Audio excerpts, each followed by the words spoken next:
Hola, buenos días, ¿cómo andan? Hoy vamos a ver turbomáquinas y vamos a empezar con la ecuación de Euler. Para ello nos vamos a imaginar un rodete con estos radios, ¿sí? Con radio 1 y radio 2, y nos vamos a imaginar que el fluido sale y vamos a tomar una de esas partículas del fluido que sale por el círculo interior y vamos a tomar la que sale por el círculo exterior. Esto de acá, esta línea roja, es el álave, que es la que transporta, la que dota de energía al fluido, ¿sí? La que le da la energía al fluido. Lo que vamos a suponer para estos ejercicios, para este tema, es que el rodete tiene infinitos álaves, ¿sí? Tiene un número infinito de álaves. Comenzamos viendo qué es lo que le pasa a un punto 1, ¿sí? Un punto 1 tiene un vector posición desde el centro del dibujo hasta acá, es el vector R1 que demarca la posición de la partícula 1 y el vector R2 que marca la partícula la posición de la partícula 2. Por otro lado, vamos a ver que V1, ¿sí? Es la velocidad genérica, es la velocidad absoluta 1, y V2 es la velocidad absoluta de la partícula 2. A esa velocidad se la puede descomponer en dos velocidades. Podemos pensar en una velocidad que es tangencial al rodete, que lo voy a llamar U sub 1 en este caso, que es la velocidad lineal de arrastre 1. Como acá también U sub 2 es tangente a la curva, es la velocidad lineal de arrastre de la partícula 2. Y una velocidad relativa 1 que tiene que ver con la paleta, digamos, con el álave. Fíjense en que velocidad R1 es tangente a la dirección de la curva del álave y V2 también es tangente a la paleta esta de acá, ¿sí? Ahí está, entonces V1, BR1 y BR2 son las velocidades relativas tangente al punto del álave en 1 o del álave en 2. Bien, lo que vamos a hacer ahora es vamos a formar el triángulo de velocidades de entrada y salida.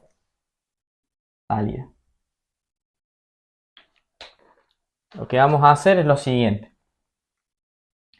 Vamos a empezar.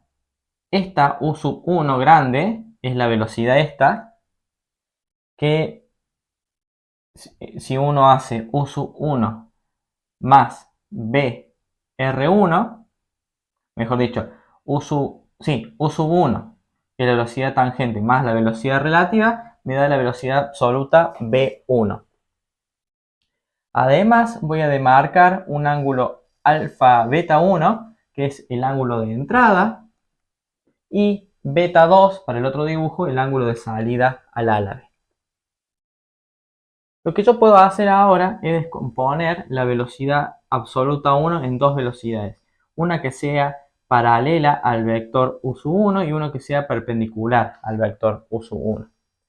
Si yo descompongo la velocidad 1 en el vector U sub 1, esta parte de acá, voy a hacer V1 por el coseno de alfa 1, es la velocidad periférica, se le llama velocidad periférica 1. Si lo hago para la velocidad 2, hago velocidad 2 por coseno de alfa 2, voy a tener la velocidad periférica 2. Y si yo hago ahora V la velocidad 1 por el seno de alfa, me da una componente que es esta de acá, que es una componente radial, que se le suele decir velocidad radial o velocidad meridional. Por lo tanto, B1 seno de alfa 1, velocidad meridional 1, BR grande 1, y si no, si hago velocidad 2 por el seno de alfa 2, me da velocidad radial 2 o velocidad meridional 2. Bueno, lo que vamos a hacer ahora, lo siguiente, es agarrar y pensar en la ecuación del transporte de Reynolds aplicada a las fuerzas externas. Si recuerdan de Reynolds, si ponemos exactamente acá lo que tenemos eh, para el momento lineal, digamos. Si queremos buscar la cantidad de momento lineal, nos va a dar la fuerza externa igual a esta derivada más esta derivada. Esta es en la superficie de control. Vamos a pensar que es para flujo permanente, así que este término se va. Y acto seguido vamos a multiplicar por R vector a F para que nos dé el torque. Por lo tanto, ese R también entra en la ecuación, entra en la integral y entra a multiplicar el B. Por otro lado, lo que vamos a pensar es que cuando yo haga B punto DDA, voy a hacer B DDA por el coseno de tita. Veamos quién es el DDA. El DDA siempre es un vector que es normal a la superficie, ¿no? Entonces, como el flujo está saliendo por este punto, el vector DDA es este de acá, DDA1 es el rojo y DDA2 es el rojo de acá. Bien, cuando yo hago B DDA, fíjense que si yo delimito quién es alfa 1, es el ángulo que hay entre B1 y DDA1, tendría que hacer el producto punto entre B, bueno, en este caso es B1, DDA1, coseno de tita 1. Y si me fijo, siempre que haga esa cuenta, me da la velocidad radial, ¿sí? Me da la velocidad radial, dependiendo de donde esté, en 1 o en 2, velocidad radial DDA. Eso es lo que da el producto punto de B DDA para los dos casos. Ya lo vamos a escribir a todos. Y siempre que haga R cruz B, voy a tener que por fórmula es el módulo de R por el módulo de B por el seno del ángulo. Y el seno del ángulo me da la velocidad B sub U. ¿Sí? Va a ser B sub U1 para el caso de esta y va a ser B sub U2 para el caso de arriba. Ahora lo que vamos a hacer va a ser hacer otra cuenta.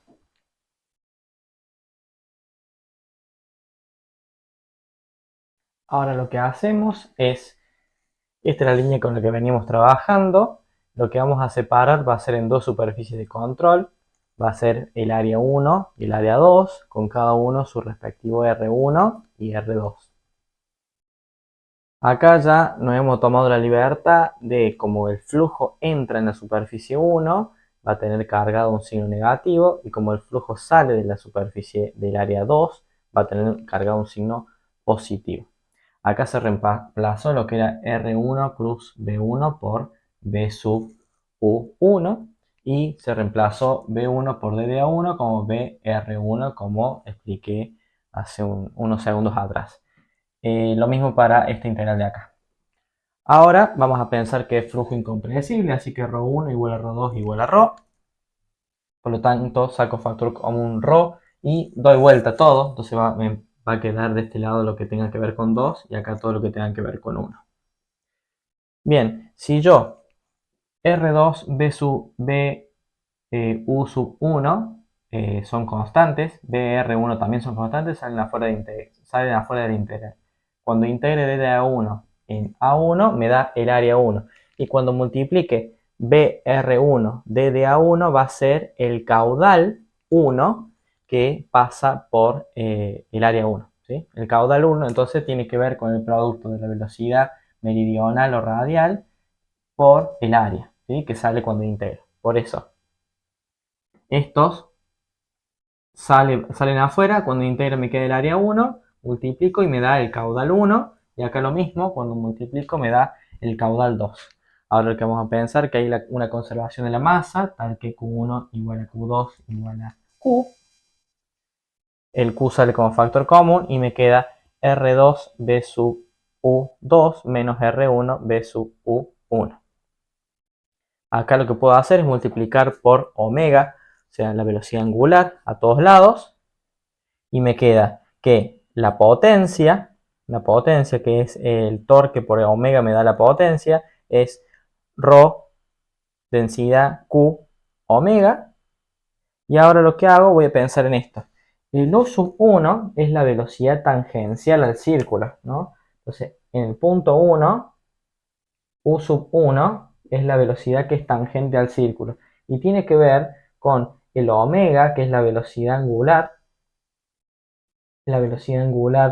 del- de la paleta esta, tiene que ver con omega por R1. Siempre la velocidad tangencial tiene que ver con eso, con cuánto está el radio y cuánto es la velocidad angular de mi sistema. Por eso U1 es omega R1 y U2, que está acá, tiene que ver también con omega, la misma, pero R2.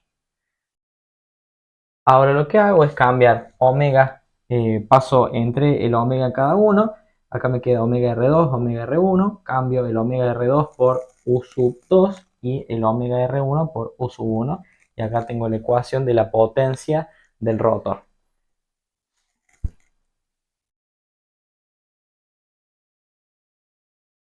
Además, lo que podemos hacer, dada la ecuación de la potencia del rotor, es compararla con la potencia hidráulica que ya hemos visto en capítulos anteriores, que tienen que ver con gamma, Q y H, donde H es la cabeza de la bomba.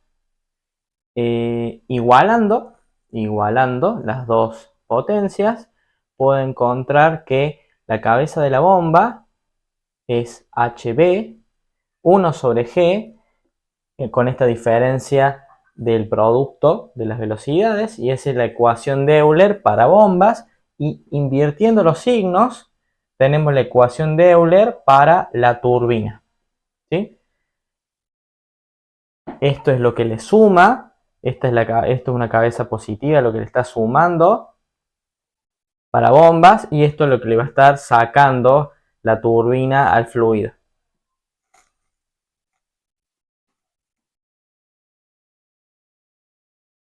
Ahora lo que vamos a hacer va a ser la ecuación de transferencia. ¿Sí? Vamos a dibujar de vuelta nuestro triángulo, donde tenemos de vuelta la velocidad absoluta, la velocidad tangencial U, la velocidad meridional V sub R o velocidad radial, la velocidad relativa V sub R chiquita, beta y V sub U, que es B descompuesto en la dirección de U. Por el teorema del coseno uno puede ver que este lado, ¿sí? Es como la hipotenusa, ¿sí? La hipotenusa tiene que ver con la suma de estos dos al cuadrado, o sea, u al cuadrado. Acuérdense que todo esto es u y este es b sub u.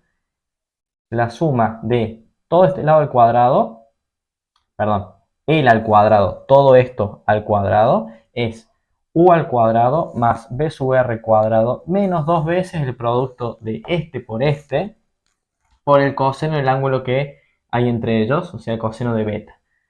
Por otro lado, b sub r coseno de beta, fíjense si yo hago b sub r coseno de beta, me da este segmento de acá. Este segmento de acá es u menos b sub u. ¿Sí? Por eso es u menos b sub u. Reemplazando y distribuyendo convenientemente, ¿sí? Vamos a llegar que u por b sub u es b cuadrado más u cuadrado menos b sub r chiquita al cuadrado sobre 2. Por lo tanto, en la ecuación de Euler, que tengo 1 sobre g, esta parte de acá y esta parte de acá, acá hice la cuenta que u1 por b sub u1 es b1, o sea, todo cambiando con subíndice 1, y acá todo cambiando con un subíndice 2. Lo que hacemos es reemplazar esto acá y acá, ¿sí? Reemplazar esto por esto. Ahora lo que hacemos es distribuir y juntar los términos que a mí me interesan. Este g lo paso dividiendo a todos, así por eso me queda 2g en todos los términos. Y junto b sub 2 al cuadrado menos b sub 1 al cuadrado. Después, eh, esto es, perdón, acá hay un más. Ahí está. U sub 2 al cuadrado menos u sub 1 al cuadrado. Y acá va a estar al revés. Va a ser b sub r1 menos b sub r2 sobre 2g. Acá distinguimos unos términos. Este que tiene que ver con las velocidades absolutas, tiene que ver con la carga dinámica, y todo lo que tiene que ver con estos términos de acá tiene que ver con la carga estática. Este en particular Este término de acá tiene que ver con la carga por acción centrífuga, porque esto tiene que ver con las velocidades tangenciales que también salen de multiplicar el R por el omega. Y esto de acá tiene que ver con la carga por el cambio de la velocidad relativa.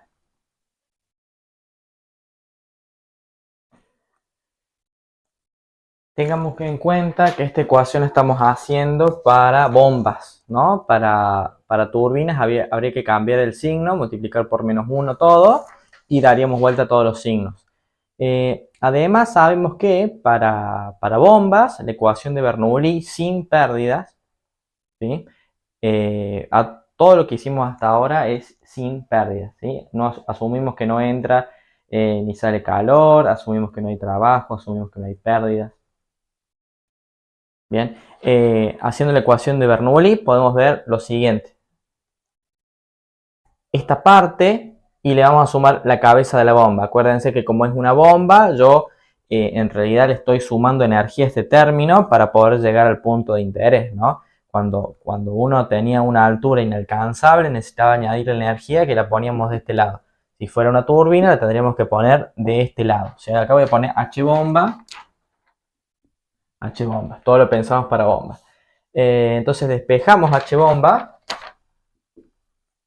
me queda esta ecuación de acá, P2 menos P1 sobre gamma, B2 cuadrado menos B1 al cuadrado sobre 2G, Z2 menos Z1. Acá reordené solamente, acá reordené un poquito para que vean que B2 menos B1 al cuadrado sobre 2G, igual de acá, que tiene que ver de vuelta con la carga dinámica. Y todo este término de acá tiene que ver con la carga estática que se corresponde con todo este término de acá.